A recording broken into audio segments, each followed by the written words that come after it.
कलिया शनिचरल हमारे गाँव में बाजार लगल रहल। कहनी नतिया से एक पुड़िया सुरती ले ले ये, लेकिन सरवा लाइल नहीं।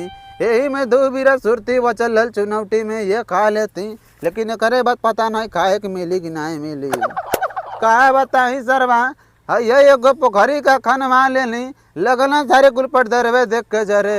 ए भगवान, जौने दिन दो चार पोखरी खनवा ले न, तब तक सारे कुल पारी पर लगिए सारे कुल मरे।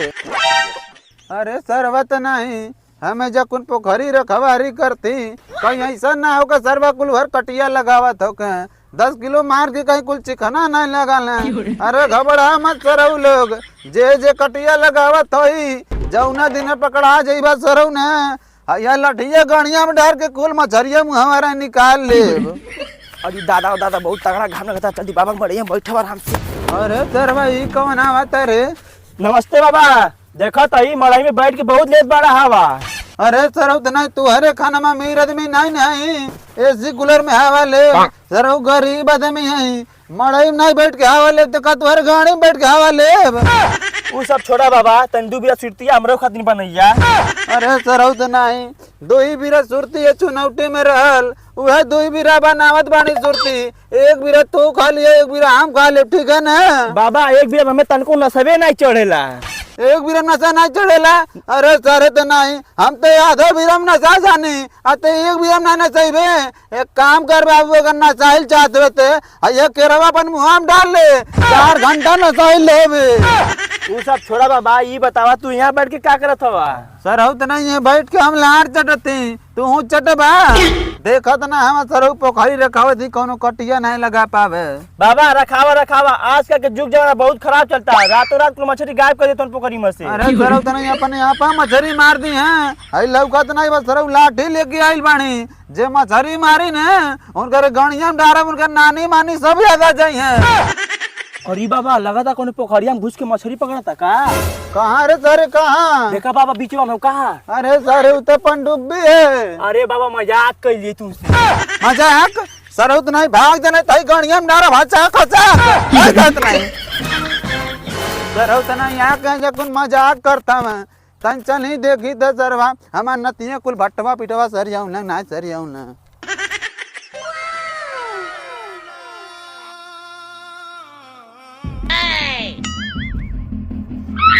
Oh no! बड़ी देरी से ताकत हमके लगत बा पटी का। जान तो भैया? हाँ बाबा, आज तक हम जितना भी पथड़ी मीटर सरियावे गई है ना, 1-2 लड़की हम जरूर पटा ले हैं। करे सारे हमसे एक लड़की पटवा ना करी, तो से कैसे कुछ पट जाली ले? तुमसे का लाड़ पटी, लड़की पटावे के दिन पैसा चाहिए, और कुल छोड़ सारे हमें तो लगता है यूं मिली पटी। कौन है बाबा? अरे सारे औ देखत ना है कब्बे से रचियनी आंख मारतिया, हमें तो लगता आज चुम्मा उम्मा भी दे। सही कहता का हो? हाँ तनी चलते भैया 5 मिनट वहीं घर में खड़ा। हम ना जाए दादा, हम के मरिए। बाग सारे 100 रुपये ले लिए, चलू। सही बात कहता। हाँ चलू चला।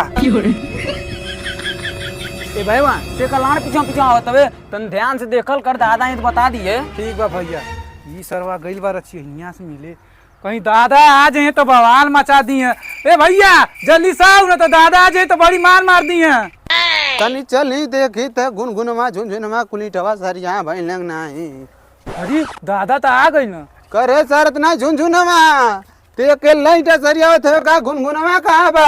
दादा तो मैदान करे गइल। करे सरत ना सुबह ही से मैदान करत का? ना दादा बहिन गइल। अरे सरत ना तो हर लोगन सुबह ही से ईटा सरियावे खातिर नाइल बड़ा, लेकिन अब ईटा ना सरिया भइला।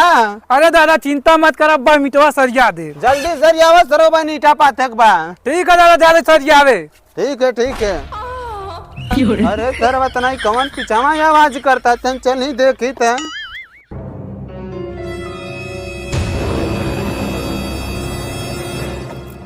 अरे बाप हो बाप, करे सरत नहीं गुनगुनवा, ते ईटा सरियावा छोड़ के मनात महान मुनवा। अरे दादा माफ कर दो। पकड़ सर पकड़, झुनझुनवा जल्दी पकड़।